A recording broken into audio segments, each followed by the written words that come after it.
Hello. Good morning. Morning. Can you hear me? I see some heads nodding, but no voices. I guess that's better for the recording. Seem to have lost the moderator, but nice to be with you all. And on such an auspicious occasion as the Narasingha Caturdasi, Shri Narahari Ki Jai. So, blessed with the opportunity to speak about the appearance of Narasingha Dev, and it's a big topic. There have been many, many lectures on this topic, and it's a topic that was relished repeatedly by Chaitanya Mahaprabhu, who is said in Chaitanya Bhagavat to have regularly heard from Gadadhar Pandit, who was the chief Bhagavat speaker in the circle of Mahaprabhu's close associates, to have regularly heard from the Bhagavat discourse of Gadadhar Pandit on Prahlad Nrsimhacharya, the character of Prahlad, and the descent of Bhagavan Narasingha. So it's an important Leela for Gaudiya Vaishnavas in a number of ways, and we'll go into some of them, but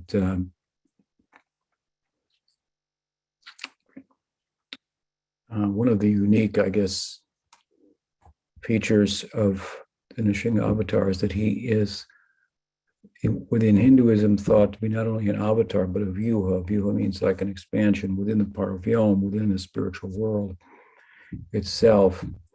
And interestingly, for us, he is the first vyuha expansion of the Chatur Vyuha, consisting of Narayan, Sankarshan, Pradyumna, Aniruddha, and Vaikuntha. These four. To backtrack a little bit, Krishna expands as Balaram and Braj, and the two expand as Vasudeva Krishna and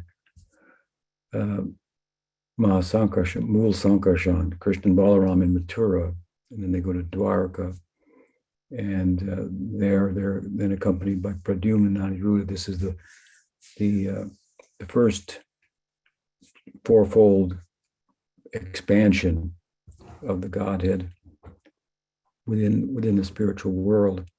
And from there they expand into Vaikuntha, the four of them. And from Sankarshan, within that second Chaturvyuha, the first Vyuha emanating from him further is Narasingha. So there is this thought to be, anyway, the essence of the point here is there's thought to be a strong connection between Sankarshan and Narasingha. In some graphic depictions of Sankarshan, he is depicted to be cat-like also. And on the club, or the plow, I should say, the plow, which is one of the features of Mahasankarshan, as it is of Balaram, from whom he expands. Balaram is known as Haldar, who bears the plow. On the end of that plow is the head of a lion. So this is another indication. There are many, many of them, but one that you'll much appreciate, I'm sure. Connection between Balaram and Narasinghadev. It's interesting to note in this regard that in Gaur Leela, when Nityananda Prabhu appeared on the scene to make everything complete in terms of Mahaprabhu's dissemination of Gaudiya Vaishnavism, he had started Chaitanya Mahaprabhu, his Sankirtan amongst his associates, much to their delight. But it wasn't until Nityananda Prabhu arrived on the scene shortly thereafter that it really got strength to expand it. The circle of friends, if you will, in that context of Gaur Lila was got strength and energy to expand considerably. So, at any rate, shortly thereafter, Mahaprabhu manifested a sadbhuj form of himself. Sad means six, bhuj means arm, so six-armed form was revealed to Nityananda Prabhu. Later, and more famously, perhaps, the Chaitanya Mahaprabhu manifested in a six-armed form in Jagannath Puri before Sarvabhauma Bhattacharya.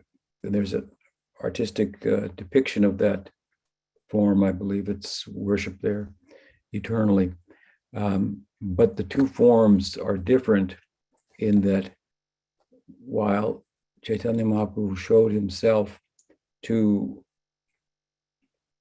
Sarvabhauma with the two hands of Krishna playing the flute, the two hands of Ram with a bow and arrow, and the two hands of Chaitanya Mahaprabhu with a kamandalu, a water pot, and a danda, a sannyasi.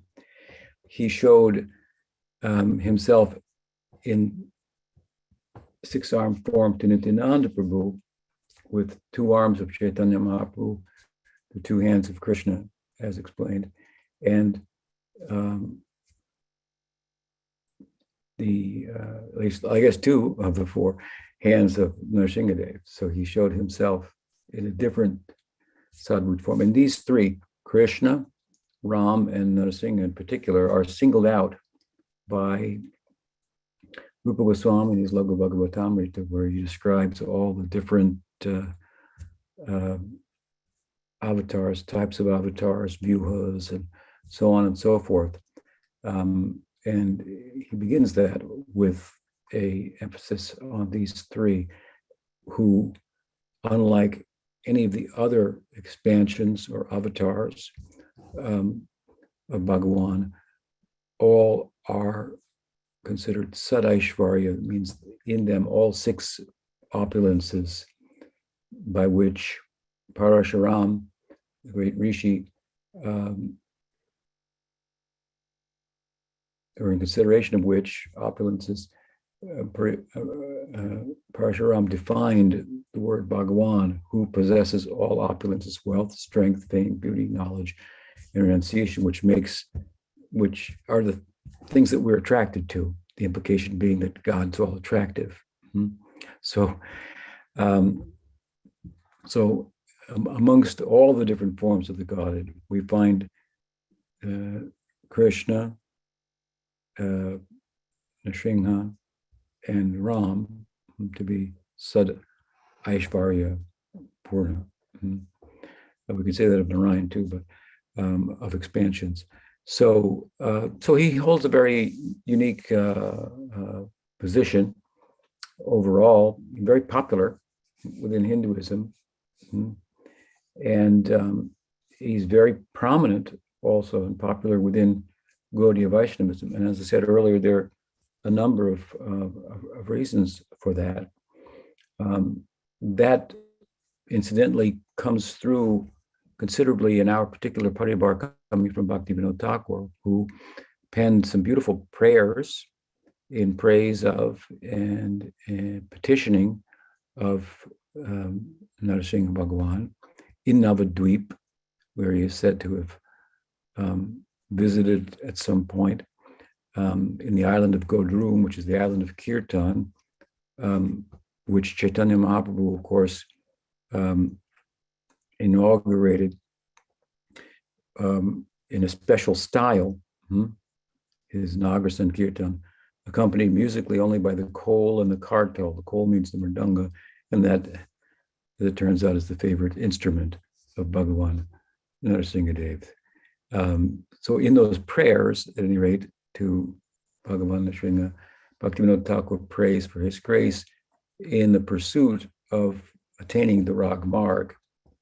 And it's peculiar in one sense because typically Bhagavan Narasingha is worshipped in terms of the Vaidhi Marg, but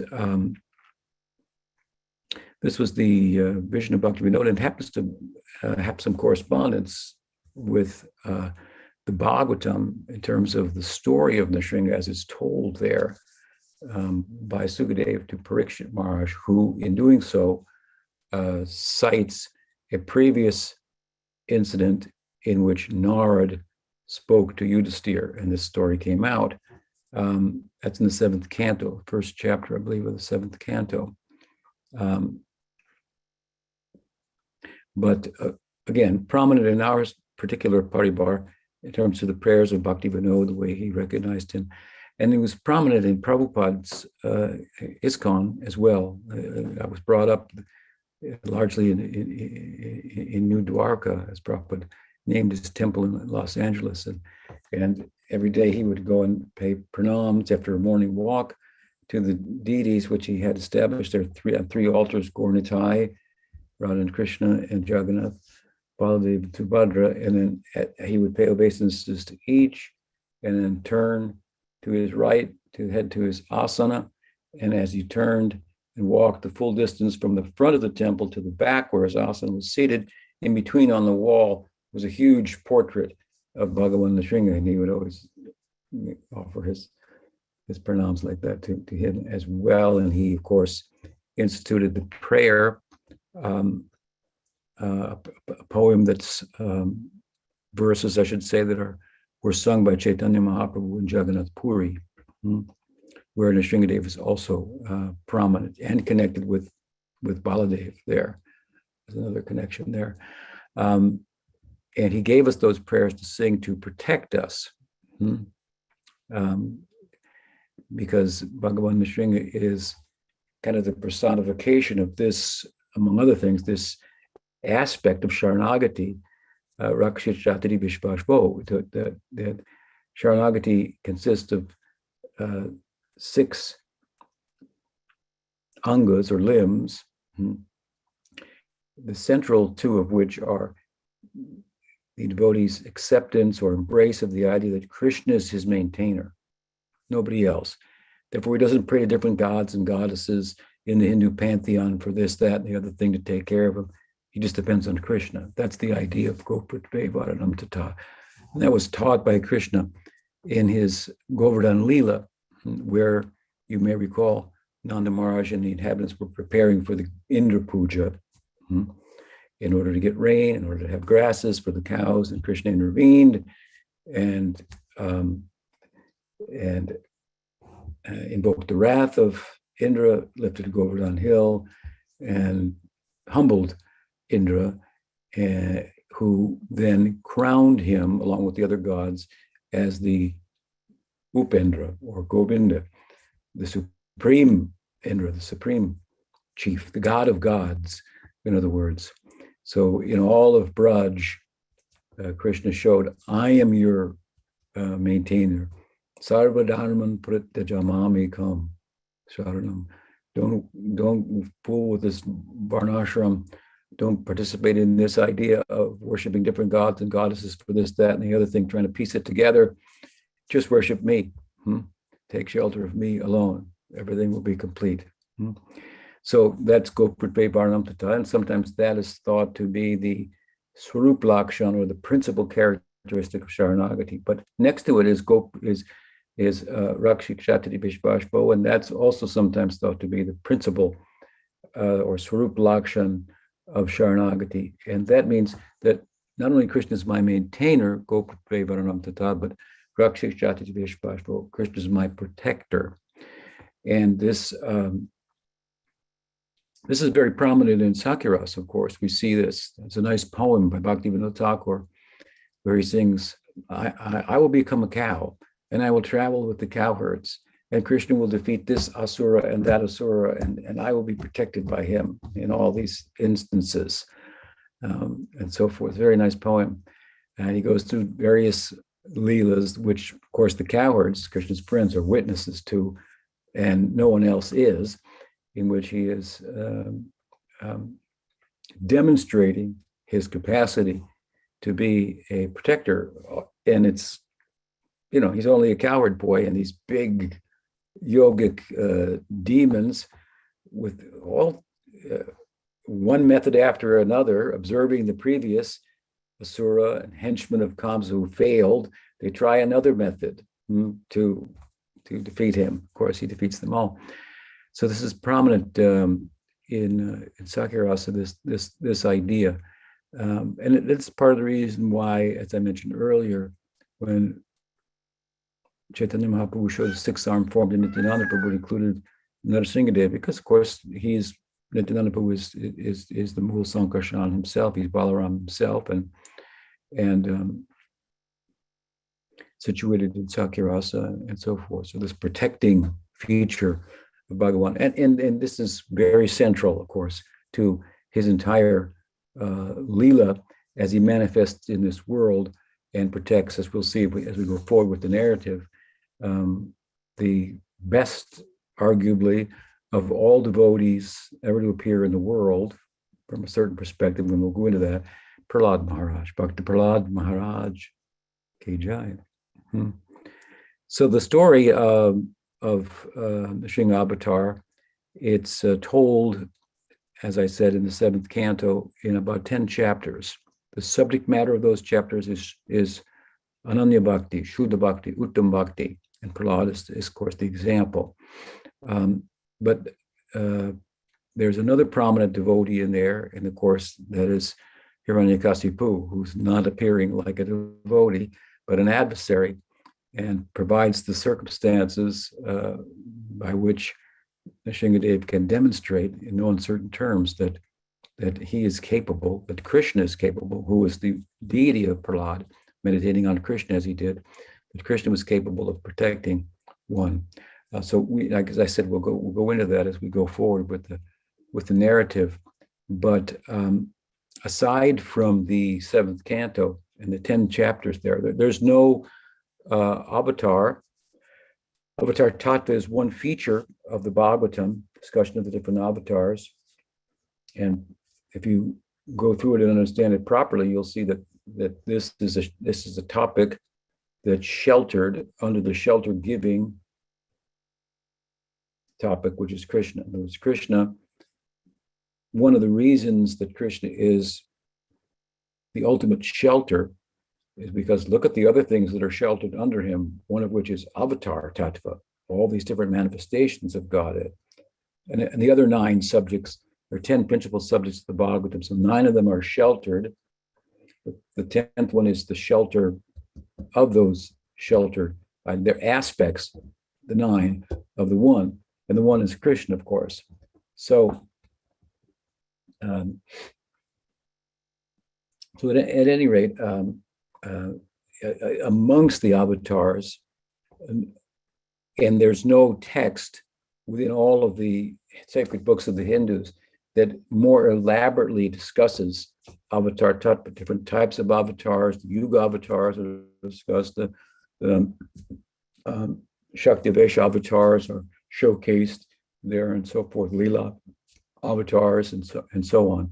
And so it was relatively easy for the Goswamis to draw from the Bhagavatam, their central text, and write as they did about the different avatars of Krishna and demonstrate, make it clear to us how they are all avatars, and Krishna is the avatari, the source of avatars.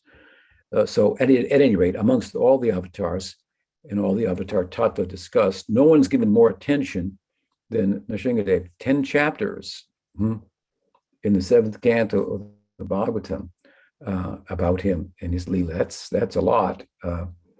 Ram gets a couple of 1 or 2 chapters later on, I think in the 9th canto. And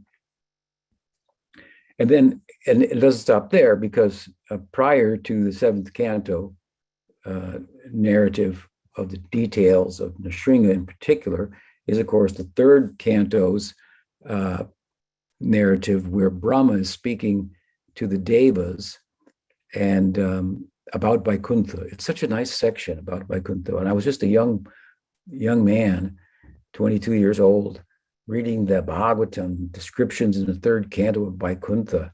I was so amazed. I was brought up as a Catholic, and there was such a shortage of information about what God looks like, what he does, and what's heaven like, and so forth, that the impetus to go there was lacking, with the world pulling on one in other directions, and so forth. So of course I was captivated by Prabhupada and Chaitanya Mahaprabhu's Sankirtan and the Hare Krishna Mahamantra and so forth. But by the time I read the third canto, it was just very gratifying to hear, and not gratifying, but electrifying, really, to hear the descriptions of Vaikuntha in such details. And I thought, in my simplistic way at the time, how could anybody not read this and not, that's it. Nobody's ever talked about it before. What's the spiritual world really like? He doesn't have, no face, or as sometimes he's depicted, or nothing can be said about him. Not enough can be said about him. This was very electrifying for me. So anyway, this is the section where this story really begins in the third canto of the Bhagavatam. Brahma speaking to the Devas about Vaikuntha.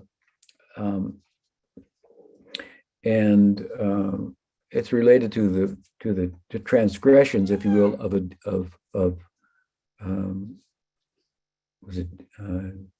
Diti, Aditi and Diti, and the birth of the gods and the demons and so forth. Story. Anyway, Brahma speaking to them, and he's describing Vaikuntha, and in the context of that, he speaks of his four sons, his first original four sons, the Kumaras, who are older than the old. I mean, they're Brahma's first sons, so there's nobody older than the Puranas, than the Kumaras in the universe, but they appear just as infants, just Kumaras. Well, Kumar means children, not even, boys, if you, not boyhood, even Poganda, but childhood. And of course, the significance of this in one sense is that when you reach a certain age, you better be wearing clothes or it's a problem. But unless you're some rishi from the Himalayas, and that could be a problem too. We've had experience like that. I remember one of those rishis from the Himalayas walking naked in Vrindavan, chased Vrindaranya through the marketplace at one time, seeing her long, blonde hair. She had to be protected by merchants and so forth from the so-called rishi. But anyway, the Kumaras, they were rishis and they were naked. And the implication, of course, is that at a certain age in childhood, well, you don't have to wear clothes. It's not a problem. If a child walks into a social situation in their childhood without clothes, and nobody takes issue whatsoever. Just cross over into boyhood, it starts, or boyhood, girlhood, boyhood, both, it starts to become a problem, right? And then you start to wonder about what to wear. Probably girls start to worry about what to wear first. And I remember when I got a sweater for the first time for Christmas, I was so disappointed. What kind of fun is that? A sweater, that's no fun. Of course, later on, that's a big, that's a big thing for somebody. A nice sweater, how I will look. So the Kumaras, they symbolize, in this sense, this stage of self-realization in which is very high but very basic, obviously, to Gaudiya Vaishnavism. That it's a transcendental gender orientation. So to transcend gender sensibilities and differences altogether is very much part of what we're involved in, even as we then begin to see ourselves as gopas and gopis in the spiritual world. That's all transcendental to the gender differences here in this world, which are so prominent, and it's such a ridiculously prominent issue in such a ridiculous way now in in North America, in the United States, it's just bizarre. I mean, how preoccupied people are with the transgender, issue of,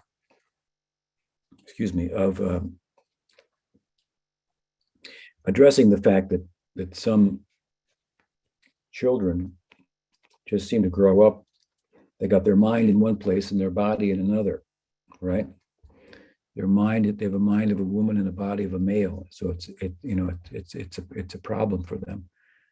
So it's a big issue for some people that they just can't. They insist, and from a religious point of view, a fundamentalist religious point of view, that they have to get their mind in line with their body. Now, I'll ask the question, what's harder to change, your body or your mind? It's harder to change your mind than it is to change your body. Why don't we just change the body to align with the mind? We've got to change one of them. And if there are procedures by which it can be done, then, as Prabhupada said to his first transgender student who reported her gender sensibilities to him in a letter, he wrote back, pick one and stick with it. Pick one and stick with it. Either you're going to be a woman or a man, whatever. You pick one, stick with it, and chant Hare Krishna and be happy. That was his definitive way of weighing in on the issue that's just from a fundamentalist Christian, apparently, perspective in this country. It's crazy. It's crazy the way they look at it, as I'm pointing out. Excuse me for this aside, but it's somewhat relative. Because, as I say, I mean, they want the mind to be the same with the body, but then they're, philosophically speaking or theologically speaking, they will advocate, Christian theologians, obviously, that the mind is different from the body. They would identify the mind more with the Atma. We go a little further, distinguish the Atma even from the mind, but feelings and emotions and so forth, they're not physicalists. But this is kind of a physicalist argument. Your mind has to align entirely with the body. Otherwise, you're weird.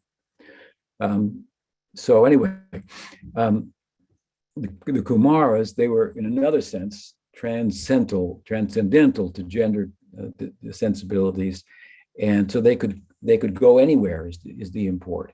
And Brahma, while describing Vaikuntha, talks about the travels of the Kumaras within the internal travel. We travel outside, we move from place to place, but we don't stop to think from a Vedanta perspective that the physical places, are really coming out of consciousness. They're appearing within the theater of consciousness, and we make them up. They're made up places. Russia is a made up place. It's just in your mind that Russia exists, or Ukraine, or the United States, or Great Britain, Poland. They're just constructs, right? And then you make up rules and put it on paper, and you play the nation state game. These are just imaginations, if you will. They don't last the test of time. The redwoods here, right on our property in Audari, will tell us how many people have claimed that this is what it is, this is the name of the place, this is what goes on here, these are the rules here, only to be pass on and everything change, right? They've been here for hundreds and hundreds of years, 500, 600, 700, 800 years, some of them. So imagine how many people have claimed ownership and said what the place is about and what the rules are and how it works here and so forth. This physical reality, if you will, it's all just coming out of the mind. They're all ideas. Everything's appearing in the theater of consciousness. And so, given that fact, well, why not put more emphasis on consciousness rather than this particular physical manifestation coming out of consciousness? Let's go within. And of course, that's what the sages do. So they went within and deep within. They found worlds within consciousness that were totally consciousness constituted, rather than being constituted to some extent of the Maya Shakti, which is um, also one of the Shaktis of Bhagavan. So there they came to the gates of Vaikuntha, and well, they were quite startled by that. Imagine knowing that you're not the body, all names and forms, these are all just mental constructs, and the world's here today and gone tomorrow, and if it all wraps up, unfolds, explodes, nuclearizes, whatever, you'll still be there, here, wherever that is, everywhere, right? Here, there, everywhere. You're an Atma. You're not located anywhere. You can go anywhere. In one sense, in one sense, you are sarvagata, as the Bhagavatam says, everywhere. So in that space, suddenly coming in touch with forms, names, and beautiful, stunning gates of Vaikuntha, 1, 2, 3, 4, 5, 6, 7, like something like Shraddha, Sadhusanga, Bhajana Kriya, Anartha Nivritti, Nishta, Ruchi, Asakti, Bhava, then you're in, something like that. Different gates. So anyway, they came to that, what I think was the 7th gate, and there the attendants, Jai and Vijay, were present. Now, what happened was previously, Lakshmi Devi had gone outside the gate for something and to come back in, and the gatekeepers, they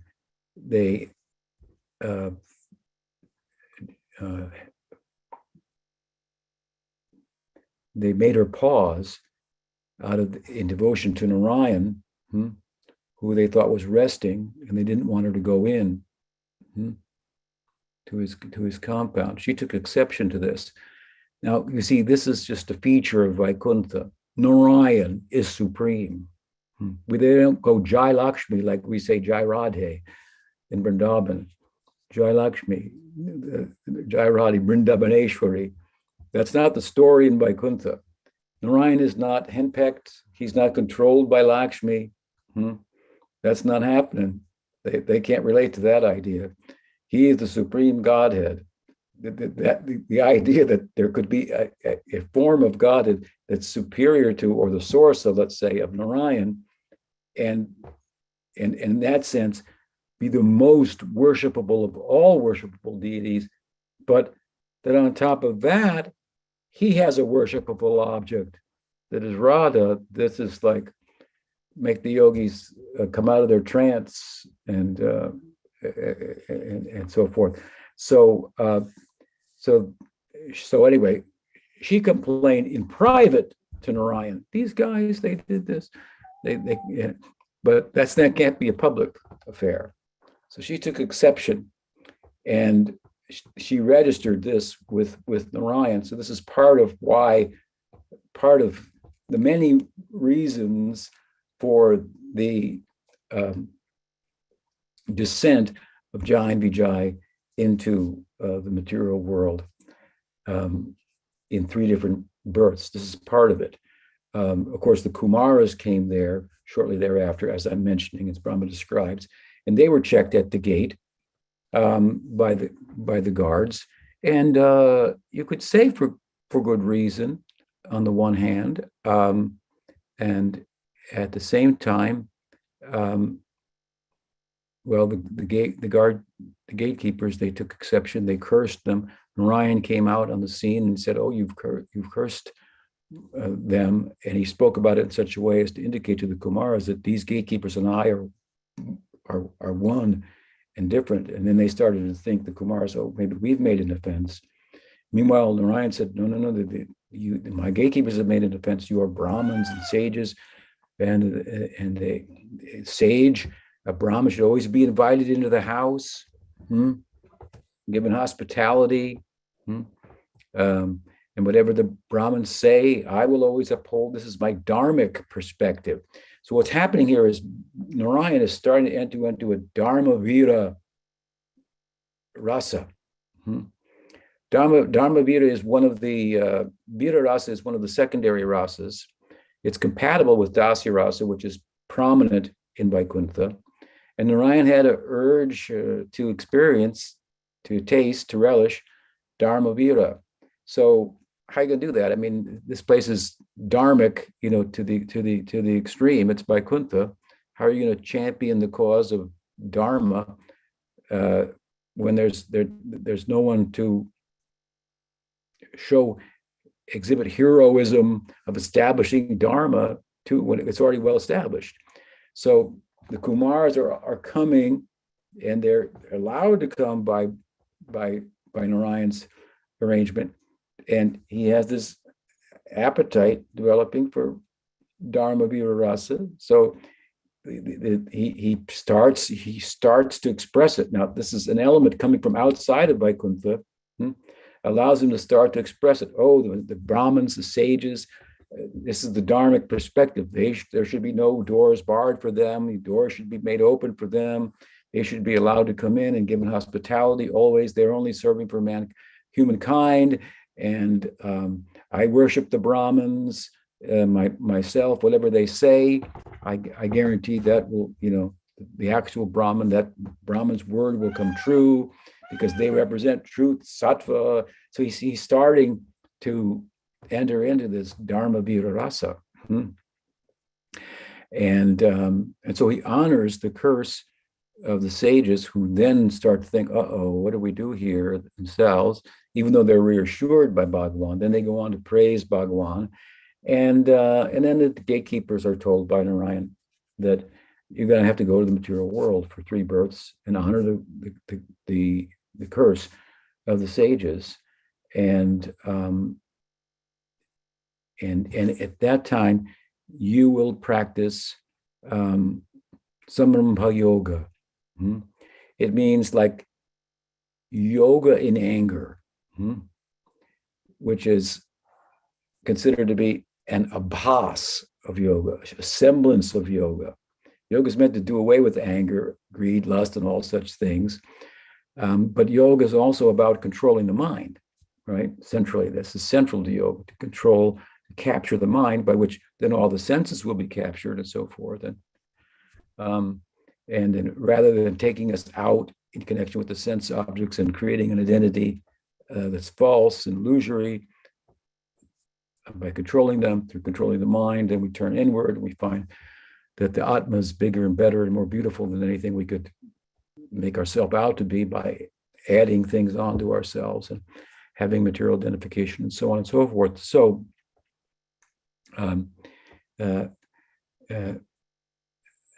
while yoga is meant to do away with anger, frustration, and so forth, he told them to do angry yoga. Now you can probably find that somewhere in the world. They've got this yoga, that yoga. So angry yoga. Okay, get angry and get absorbed, something like that. So he said, your offense is really an abhas. There's no real offense that you gatekeepers create. It's only a shadow or a semblance of an offense. So we'll rectify it with a semblance of a method for overcoming offenses. And so he's setting them up, of course, then to be his opponents in relation to whom he can relish in their 3 births this Dharma Vira Rasa, which is compatible with their own Dasya Rasa. The inhabitants of Vaikuntha, like Giant Vijaya and Dasya Rasa, they could become attracted to this Dharma Vira Rasa as it appears in Bhagavan, as it might appear in another devotee establishing Dharma, or as it may appear in themselves, establishing Dharma on behalf of the Lord. So this is an instance in which they were taking a dharmic role superficially, and Bhagavan is going to take the dharmic role, and they are going to relish internally Dharma Vira Rasa, seeing Bhagavan establish Dharma and through themselves, while on the surface, this is the deeper side, on the surface, they're practicing what he prescribed for them, this angry yoga. And the interesting thing about that, if you will, is that when we come to the 7th canto of the Bhagavatam, where this story now is going to be told in detail of this particular birth among the 3, and that of Hiranyakasipu. It comes up because Sukadeva is speaking to Parikshit Maharaj about the impartiality of Bhagavan, asked about it as he was by Parikshit Maharaj. And in the context of speaking about the impartiality of Bhagavan, which is a good quality, to be impartial, right? Rather than to be purchased by a particular group and not equally representing everyone and so forth. So God's impartial is the idea. In the context of explaining that, he says, well, there's a story about this where this comes to mind. I'll tell you it. And he relates. He tells the story of Yudhisthira Maharaj asking Nard about the extraordinary event wherein Krishna liberated Shishupal, even though Shishupal was absorbed in with enmity for Krishna. So the fact that Krishna gave liberation to Shishupal in the midst of his blasphemy of Krishna is an example of his impartiality. He gave liberation to Shishupal, and he gives it to his devotees as well. The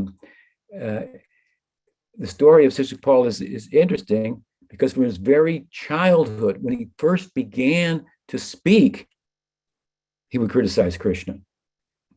And he would criticize Krishna's Braja Leela. Who is this guy? Because he was a Kshatriya. And Krishna's, well, is he a Kshatriya? Is he a Vaishya? What is he? We don't know. Of course, the answer is he's above all of these things, right? Ultimately, these designations. But here he is. He's later on in life, he's a prince. But what is his background?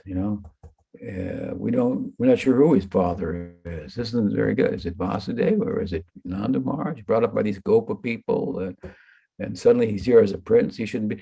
So Shishupal was completely from childhood absorbed with enmity for Krishna. Now, the interesting and significant point here, of course, is that in this, while explaining the impartiality of Krishna in terms of his liberating Shishupal despite his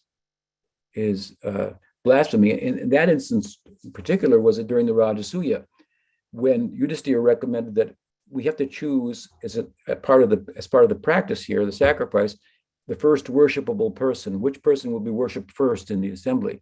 So he decided that should be Krishna, should be the first person worshipped. And Shishupal took exception to that. And he spoke like 100 blasphemies, or 99 or something like that. And after 99, Krishna liberated him.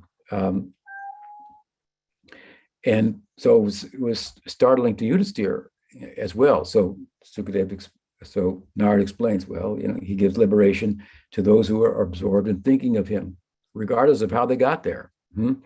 And whether it be by kama, by sneha, by enmity, by fear. So he goes through the positive, the different ways in which we find very extraordinary absorption of thought in Krishna, that only Krishna, not Vishnu or any of his avatars, can draw out of somebody. That's called rag bhakti. To some extent, maybe there's some, if you go from Braj to Mathura, you're going to find Krishna of that form is mixed. You can get mixed rag with Vaidhi or in Vaikuntha. And as you go in Dwarka, then you go to Vaikuntha, the rag part starts to fall off that much more. But as Jiva Goswami explains in his Bhakti Sandarbha, the the full face of Rag Bhakti. This is Krishna in Braj, Krishna. So the contemplation, I mean, Krishna's human-like, you see. So we're humans. So his human-likeness has this capacity to draw us in and bond with us emotionally in ways that you can't bond with God in Vaidhi Bhakti. You can't, you have to more set your emotions aside, if you will. It's a more, I mean, there's the emotion of servitude, but you know, in Dasya Bhakti, but friendliness, romantic love, parental love, which are more human-like than service. You know, we have teachers, we learn from them and so forth, but these are, you know, more prominent. This is in relation to Krishna because of he's human-like. So he is the primal deity of the Rag Marg. And Shishupal is Hiranyakasipu in his last birth. This is his last of 3 births. This is Shishupal.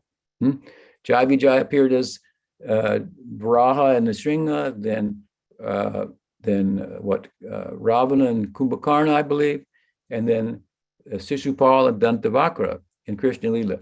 And it was only until they got into Krishna Lila, of course, that the curse was over and they were liberated. And for that matter, the tattva here is also that only Krishna gives liberation to the demons, not Vishnu. Now, Bhagavan Narasingha assured Prahlad in the end, your father will be liberated. That's already happening. But it will happen when he takes birth of Shishupal, is the implication. And Krishna gives him liberation. That's not within my purview. Narasingha Dev said, although I'm an expression of Krishna, your deity is Krishna. He came in this form, given your circumstances, Prahlad, and what was required. Still, Krishna will do that. That's who he is. He is that, if you will, impartial, that merciful. As people approach him, so he responds. So anyway, one of the points here that's very interesting is that this is a Leela in which Narayana Vaikuntha wanted to experience Dharma Vira, and it ends with regard to Hiranyakasipu taking birth as Shishupal and going back to Godhead with a emphasis on the virtues of Rag Bhakti. In fact, in that section of the 7th canto, Narada tells Yudhisthira, I'm a Vaidhi Bhakta. I worship God. And this is what he says there anyway. There are other ways to look at him as well, but he says that I think that the absorption that we see in Shishupal is greater than that which you can arrive at through Vaidhi Bhakti. You can't get that absorbed. And the whole idea of Bhakti or of yoga is to become absorbed, to control the mind, to become absorbed within, and ultimately in Bhagwan. You can't get as absorbed, as mentally absorbed in Vaidhi Bhakti as I see the absorption of Shishupal. He's not saying that his enmity is a virtue, but he's saying by enmity he got absorbed, and that's the goal. And the absorption, mental absorption, was so extraordinary that from his very childhood he was absorbed. He was like totally preoccupied with blaspheming Krishna, that the absorption, the mental absorption, did away with the negative effects of blasphemy, which ordinarily would be done here or there. You blaspheme Krishna, God, and you have to suffer the results. But the absorption that ordinary people who do that don't have isn't there. So that has to be made up for in other means. But with regard to Shishupal, it was done away with by his absorption. Of course, he didn't get Gopi Bhav. He went back to, or Braj Bhav. He went back to where he belonged, as one of the gatekeepers of Vaikuntha. But the story, anyway, the point is, it starts out with Narayan wanting to taste Dharma Vira, and it ends, in a sense, with Hiranyakasipu taking birth as Sisupal, with a note for the thoughtful reader of the Bhagavatam. Dharma, in its fullest sense, that Narayan wanted to taste and protect, is the Prem Dharma of Braj. The Prem Dharma, where there is no Dharma Vira, kind of establishing Dharma. It said the Vishnu in the Prakat Leela does that through Krishna. He is just, his Leela, his Dharma is Prem. So in that sense, as I say, this Leela does point us to what the Bhagavatam is really all about from the Gaudiya perspective, that of Ragmarg. And so the prayers of Bhaktivinoda Thakur that I mentioned earlier, petitioning Narasingha in this regard, are, they have their place. It's just one of the ways to look at that. So that said, it's a beautiful story itself, a tale of I want to say in-betweens. It's a tale of in-betweens. You have Narasingha being half man, half lion. We'll go on with the story and you'll see what I mean by that. But at any rate, the two principal players, and they're both devotees, Prahlad and Narasingha, father and son. When Parikshit Maharaj heard from Sukadev a little bit about this story, because after concluding his narrative impartiality of Bhagavan by relating the story that Narad told Yudhisthira about Sisupal, he also mentions to Parikshit Maharaj, who Sisupal is fairly close to him. He's just one generation away or so. And he says, by Narad tells Yudhisthira, the extraordinary status of Sisupal that you ask about, how he got liberated despite his enmity, it's also tied to the fact that previously he was from Vaikuntha. So he begins to tell the story. He was a gatekeeper in Vaikuntha. And he first appeared in the world as Hiranyakasipu, and he tortured his son. And Parikshit Maharaj could not imagine that a father could torture his son. How could that possibly be the case? And so his interest has been perked. So he asks, "What happened? How did that? What's that all about?" And so then he begins. Of course, he I should mention this point too, a very significant point. Yudhisthira, Narad tells Yudhisthira that previously this Sisupal, who you know, and it's part of the whole dynasty that you're related to and so forth, was a gatekeeper in Vaikuntha. But he fell down from there and became Hiranyakasipu and mistreated Prahlad. And Parikshit Maharaj says, "I don't believe that. I do believe that anybody could fall from Vaikuntha. They have spiritual bodies.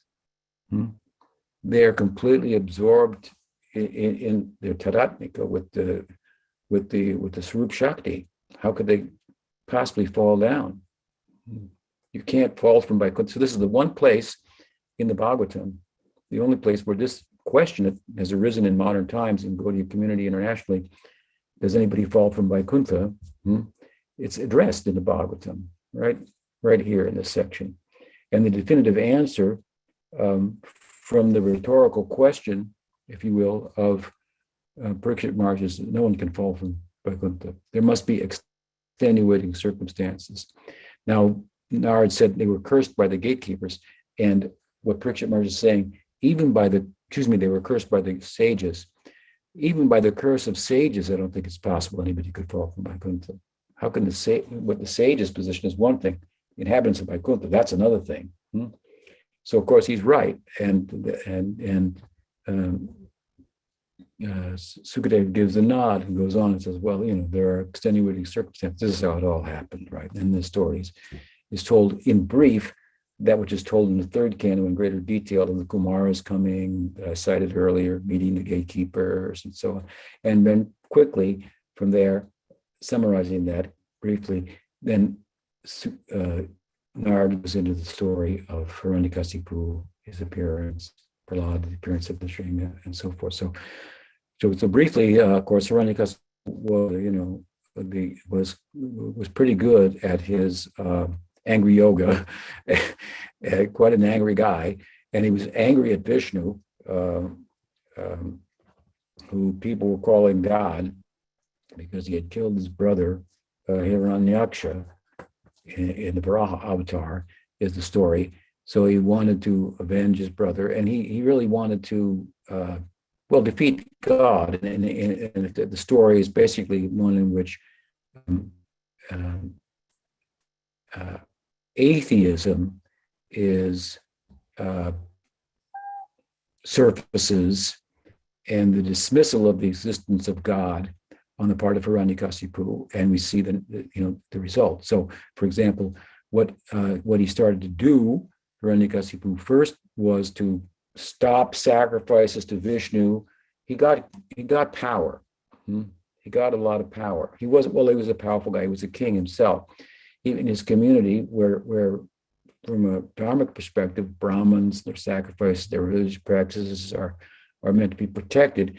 Well, he just did the opposite of that. So he from a religious orientation to God, which is the broader orientation rather than the mystical orientation, he started there and attacked all the religious and stopped all the religious performances by the Brahmins and so forth and so on. And this is his attempt to say, well, you're worshiping God for this, that. I stop these sacrifices and see, I supply these things myself. I'm the king here. So it's worship of Vishnu is folly. You're worshiping God, which is to get things, which is what the karma marg is about, basically. But I can supply these things. So that was the first attempt. And then he wanted to go further. And so then he pursued the mystical explanation of God, if you will. There's the religious basic explanation of God as a dispenser of favors and so forth, a provider. And then there's the mystical explanation of God, in which one comes to realize the difference between himself and the body, has no need for material provisions, and so on and so forth. It's a question of moving towards I am rather than my, and the I that arises out of the my. The I, as I often say, that arises out of the my, this is mine, is very fragile because nothing is ours. And nature shows us that again and again. So that I am, it doesn't endure. But there is a real I am, right? Of the Atma, of the self. So this is a superior religious orientation in a sense.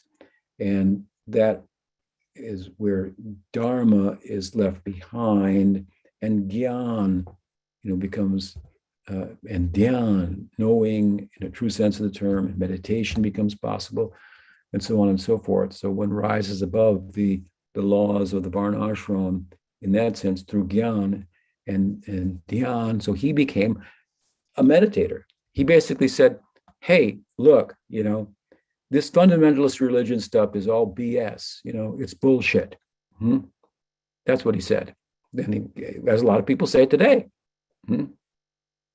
It's like the fairy tooth god. Do you believe in that? It's just fantasy. So you can see the relevance of this. It's the same thing. Got Hiranyakasipu type of propaganda in the world today like that,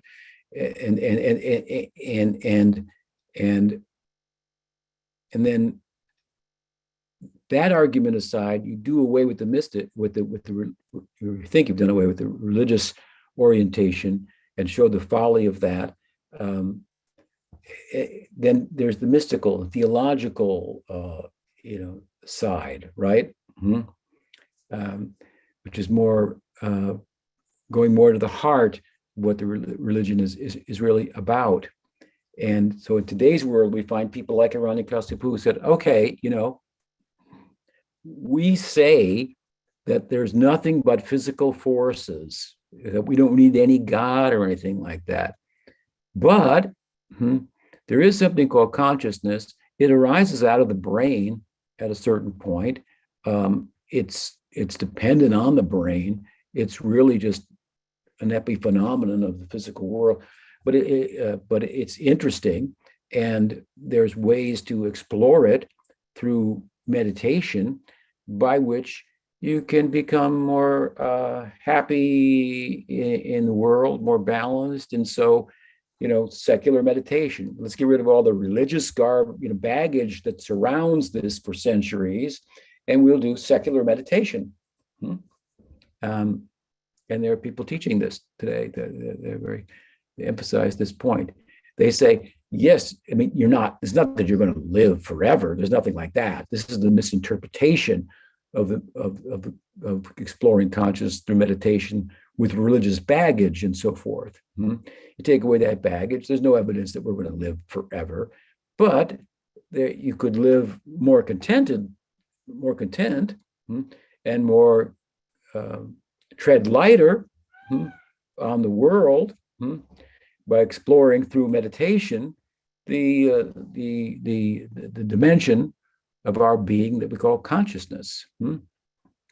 And so they're promoting meditation, but dismissing those who actually have deep experience in meditation over the Christs, the Chaitanyas, the Rumis, and this one and that one and so forth, dismissing their report on what it is, right? Although they were deeply there, obviously, without going very deeply, just talking about it, theorizing about a secular meditation, they're thinking that actual mystics, misinterpreted what their experience was and thought they were eternal. That's not true. But there are good things to be found in there and so forth. So Hiranyakasipu's turn towards mysticism is in a sense an attempt to also dismiss God on that level. And he went into meditation, and he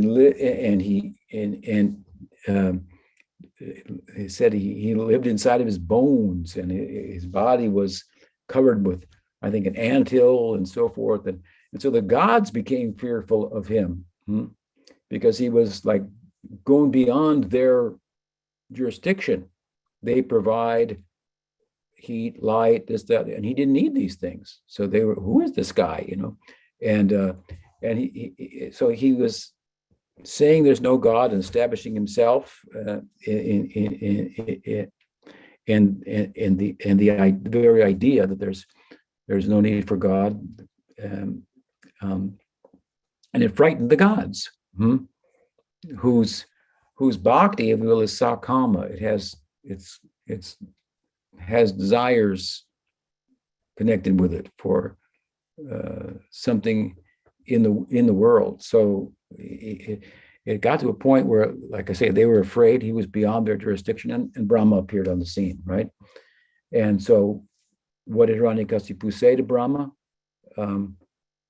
So it's interesting, of course, there's a relationship between ourselves and the gods, right? But there's a way we're dependent upon them. There's a way to overcome our dependence upon them, where they start to become subordinate to ourselves. So he had reached such a position, and Brahma had to appear, and he, using his intelligence, thought, okay, you religious people talk about living eternally. Well, without religion, I will live eternally. And therefore, I want a benediction from you that I will not die in the hands of any man or any animal, not in the water, not in the land, not in the air, not by any weapon, not in the day, not in the night, so on and so forth. He made a whole list, right, to beat the system. His idea was, I will live forever in this body. right here and right now.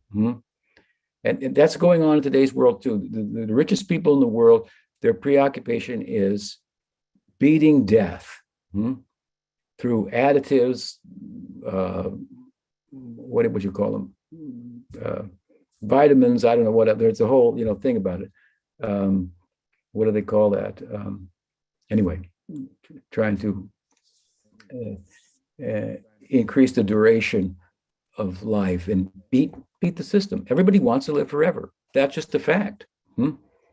They want to live forever and happily. They're unhappy, but they think, well, if we keep trying forever, we'll probably get there,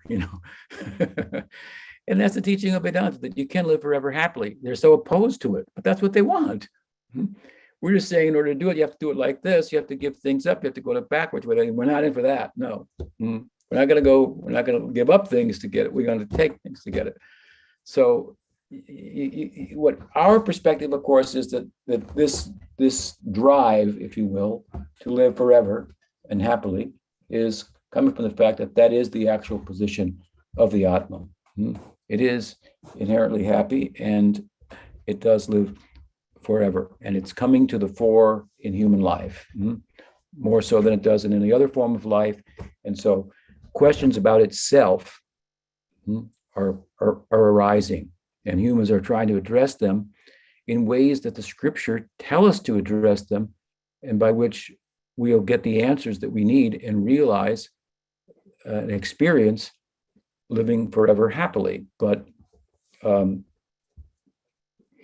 the prescriptions in the scriptures are considerable for those that are moving in a direction of acquisition, because they talk about giving up rather than taking, giving rather than taking, loving rather than exploiting. I mean, of course, we all agree with that. We should love rather than hate, but on what level? The text, the Bhagavad, wants to take it to such an extreme level, which is required. But not too many people are up for the task or interested. They're still trying to find other ways to accomplish the same things that from the Course Gaudiya perspective are, even for that matter, easily accomplished comparatively, that giving up is easily accomplished comparatively to other methods given in the scripture. Because the method involves embracing Krishna, taking Krishna into one's life. Ultimately, if you want to own something, own Krishna, like the Brajbasis do. You can say, he's mine. That's Prem. He's mine. He's ours. He belongs to us. And he's very compelling. If we study the person of Krishna, he's very attractive. So that then becomes comparatively an easy way to give up these other things that don't compare to him, right? So anyway, so Hiranyakasipu, he's trying to live forever. And Brahma gives him all the benedictions, of course, and he thinks that he's beat the system, and now he has sent his son to school, and he asked his son, what's the best thing you've learned in school? And he says Vishnu Bhakti. So this is a problem for the king's son to be opposed to that, all that he stands for, and so he takes exception to that. He sends him back to the teachers and puts fear in the heart of the teachers, who he's blaming, for mistreating him. They wanted to teach him about politics,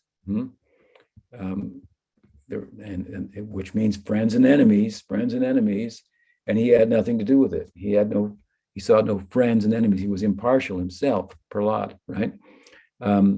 So the teachers who were accused of teaching him this knew that they hadn't, and they asked him, where did you get this teaching? And of course, he said, I got it from my guru. So Prahlad is considered to be in this sense, what we call Kripasiddha. The Bhagavatam refers to him as such, because what happened was, when Hiranyakasipu became powerful, and the gods became fearful of him, And then his wife became pregnant. They were concerned that the son would follow in the footsteps and be, equally demonic. And so they wanted to kidnap the wife and abort the child. That was their intention. But Nard intervened, and he taught the Bhagavatam to Hiranyakasipu's wife, Prahlad's mother. But in teaching the Bhagavatam to her, he sent his intentions to the child within the womb. So his intentions were so powerful of a blessing that they created all the samskars for bhakti, that Prahlad came out of the womb absorbed in thought of Govinda, Krishna. He was a devotee of Krishna. It's mentioned throughout these 10 chapters of the Bhagavatam. This was Krishna was his Ishtadevata, his deity. He followed Krishna like, it's the examples given, like the planets are thought to be revolve around the pole star, Dhruva. Dhruva means like it's fixed. Dhruvadi boli tomatai, as Prabhupada said to Krishna in his prayer, it's fixed forever that if you please Radharani, your life will be successful. Nothing will ever change that. That's the fact. Dhruva. So he was like this. Anyway, he was drawn naturally, spontaneously, like couldn't be distracted from Krishna. This was Prahlad. So he told the teachers, I learned it from my guru. Everything I got from my guru. Of course, he's in this way a kripa siddha who becomes perfect by grace, but it's not that he didn't have to undergo difficulties. They were extreme. Ultimately, when no one could change his mind and so forth, as we know, Hiranyakasipu wanted to do away with him, and through various methods he tried to kill him. And in every instance, Bhagwan protected him invisibly, visibly to Prahlad, but invisibly to Hiranyakasipu. And so what happened was what? The very thing that Hiranyakasipu wanted, to be protected from everything in the world that could bring about your demise. The time that is limited, divided between day and night, one or the other, in the hands of an animal or a man or this, that, the other thing, right? That which he wanted to attain and pursued with great effort and exercise of all of his intelligence to come up with a solution. Great austerities he performed. He stood on one leg for forever, long time. And this is common too. There was a guy in Vrindavan years ago who, the one-legged Baba, he used to stand on one leg, and then stupid people came and gave him money and everything like that. And then he built a temple and enjoyed himself, smoking ganja. And from Tyag, he got Bhog. From Bhog, you get Tyag, and from Tyag, you get Bhog. From Bhog, or from renunciation, you get tired of it, so you want to give it up. Then you pursue giving it up, and then you get strength to get it. So he got enjoyment out of his Tyag. So it's a vicious circle, if you will. So at any rate, what Hiranyakasipu wanted and made a great effort for and was unsuccessful ultimately, Prahlad got with no effort whatsoever. All he did was glorify Krishna and go and Rakshikshati Vishva. Krishna protected him in all instances, in extraordinary instances, for that matter, where there were very concerted attacks upon his life, one way after another. So the very thing that Hiranyakasipu wanted, by which he would demonstrate there is no Vishnu, he couldn't get. But Prahlad got it without any effort other than by glorifying Krishna. He demonstrated Krishna is the protector of his Sharanagata. And so ultimately, of course, Hiranyakasipu got frustrated and said, so my enemy is Vishnu. I say there is no Vishnu. I don't see him anywhere. Do you see him anywhere? And Prahlad said, well, that's a weird question because my answer is there's nowhere I don't see him. Hmm? And so Hiranyakasipu thought to be specific and said, well, okay, then he's in this stone pillar. But here, Nrsimha Hriday, this is Prahlad. He's outside of everything. He's in my heart, inside, and he's outside everywhere. There's nowhere where the deity is not. We have to come to this perspective where the deity in the temple is universalized. Sometimes people say, God doesn't need a temple. Why all this, money spent on God? Give it to the poor people. The real poverty in the world is lack of understanding God. And in order to overcome that poverty, we build a temple where people can get a rich experience of God in one particular place by going there under certain rules and with certain dress, decorum, and way of conducting oneself and so forth. You can get some experience of God. You don't go there and just do what you do everywhere else. You go to the house of God now. Today we're going to go to the house of God. Come on, let's go, kids. We're going to go to God's house. That we address differently. We go to God's house. People don't like that sometimes these days. They want to dress in any way they want. They can. That's fine. But even when we were kids, as Catholics, we would go to God's house. We're going to dress a different way here, and we're going to conduct ourselves differently. So that will help us. That can help us to get a rich experience and overcome our poverty of our lack of wealth, of love of God, love of our source, even. So when you do that and you go to the temple, you start to get rich. And how the wealth expresses itself is that you begin to see God everywhere. So the temple is meant to help you by localizing God to that the deity, then the universality of the deity will become apparent to you by the experience in the temple. It carries with you. And go and come back and go, and it carries with you. And you begin to see the world then all in relation to you. Hear the talks there, the philosophy and so forth. Everything is start to be looked at from a different angle. And then you come to, like I said, Prahlad's position. There was, where do you see God? He said, there's nowhere I don't see him. So your question is confusing. Is he in the pillar? Of course he is. And then, of course, he broke the pillar, Hiranyakasipu. And out came a form of Krishna that dealt with all of the arrangements that through Brahma that Hiranyakasipu had orchestrated and sought, and that he thought would protect him from death. And he died at the nails, not at the hands of, not by any weapon, but by the nails of the Shringa, not on land or in the sea or in the air. But on the lap, not inside a house or outside a house, but on the porch. It's kind of inside and it's half outside, on the veranda, and so on and so forth. So all of those, at dusk, not at night, not at day, and so forth. So all of those assurances that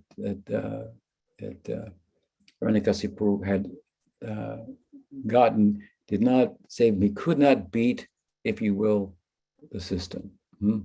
And his insides were torn out, and his long intestine was, Sringadev garlanded himself with it. He's basically saying that this represents your anarthas. Give up your anarthas for me.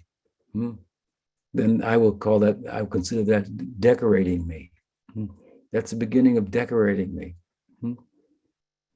And you will beautify yourself in doing so as well. You will become beautiful.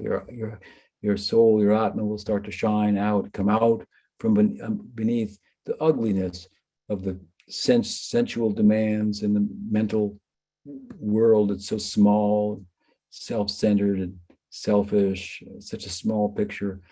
Give up those anarthas to me, and you decorate yourself. I'll accept it as a garland. So we wore that like this as a garland. And meanwhile, the gods saw this appearance of Narasingha, and they were like terrified. They had never seen anyone like this before, and they didn't know what to say. And for the most part, like I said, they're sakama, so they have some desire. So here is Narasingha like militating against material desire that makes one so ugly. Ultimately, Hiranyakasipu was ugly, and so they didn't know how to pacify him. So Brahma calls Prahlad over and says, maybe you can talk to him. Be careful, it's Bhagavan. We've never seen him like this before. But Prahlad, of course, had no problem, walked up, sat on his lap, and the fearful lion like Narasingha became like a kitten, with Prahlad on his lap, patting him on the head and offering him a benediction. And of course, Prahlad's prayers are very beautiful in this connection, where he doesn't want anything. And if Bhagavan Narasingha insists, then he says, "I'll give my father liberation." And Bhagavan says, "That's already happening." And the long story, that's the short story. That's all he said there. The long story is, he'll take birth at Sisupal, and in my original form as Krishna, I'll send him back to the gates there, and so forth. So Prahlad's selflessness and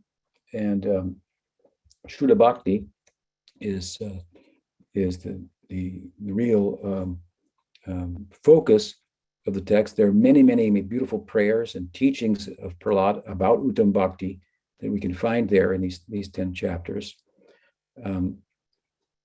And his glory is such that Sanatana Goswami, for example, a moment we'll conclude with this, the glory of Prahlad, has said in Brihad Bhagavatamrita that there is no one in Vaikuntha who is a greater devotee than Prahlad.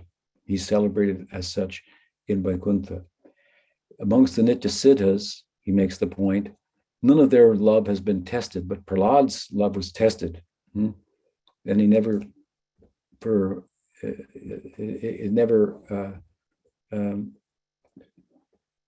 wavered, for a moment, in light of all types of very difficult circumstances. He was tested. And he says also there that just see the virtue of Prahlad's bhakti.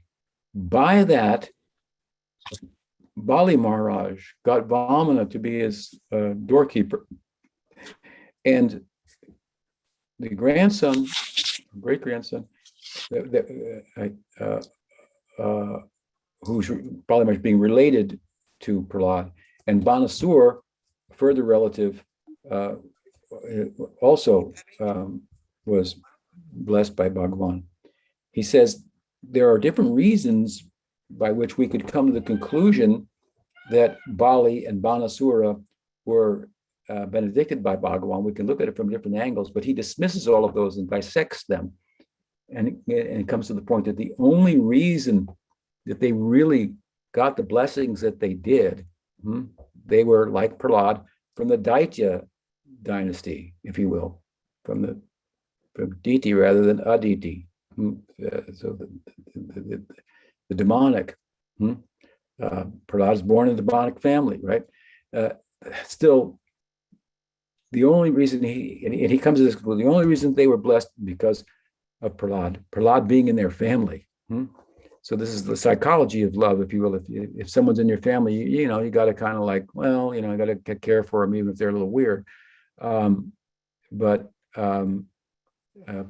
if Bhagwan loves you, then his love, his affection, his mercy, his kindness will be extended to those who are connected with you, even if the connection is only bodily and so forth. So the exalted position that was attained by Bali Maharaj and the blessing of Banasura, there are many relative reasons, but the ultimate reason, he explained it very nicely there, is because they were related to Prahlad, such as the power of his devotion.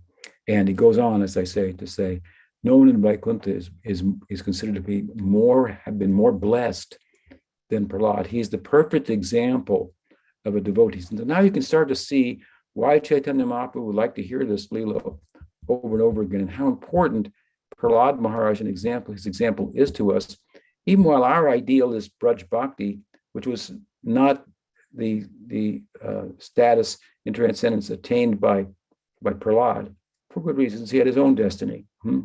But his selflessness, he exemplifies the beginning of no material desire in the context of bhakti. You have to get there to go further. And I'll conclude with this.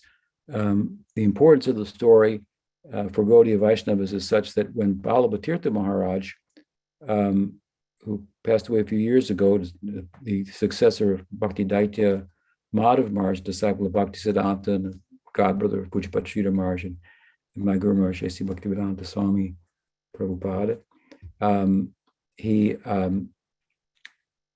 gave a series of lectures on Prahlad and the Shringa Leela, and it was published in a little book. And in the book, at the back, he wrote, "Those who say that they've already heard this story and want to move on, they're the ones that have to read this story the most." We never tire from getting the lessons from this and how essential they are, how basic they are to the ideal that we pursue. And there's a touch of rag also in Prahlad. We can see that his mental absorption was extraordinary, and his deity was Krishna. And we find it in Hiranyakasipu too, in the form of Shishupal, as I said, instructing us at least about the virtues of rag marg. This Leela does. So it's very important to us, very appropriate for us to include him in our worship. Don't think otherwise, as I've heard sometimes other Gaudiya Vaishnavas say, well, we're in Shringa, we don't worship him, we worship Radha and Krishna. So these are not good, well thought out comments. I shouldn't have even mentioned them on such a day, but I do so only to emphasize the importance of Sri Narahari and Prahlad. Gaur Premanandi, Haribo. Oh goodness, it's already 10 o'clock. I didn't realize that took up an extra half an hour of your precious and valuable time. So we can take questions tomorrow. Tomorrow we'll get together again. Tomorrow is the appearance of Radharaman, and that's also connected with this Leela. Radharaman, deity of Gopal Bhatta Goswami. Gopal Bhatta Goswami ki jai, Radharamanji ki jai. Gaur Premanandi. See you tomorrow, okay? Hi, thank you so much. Sringa Bhagavan.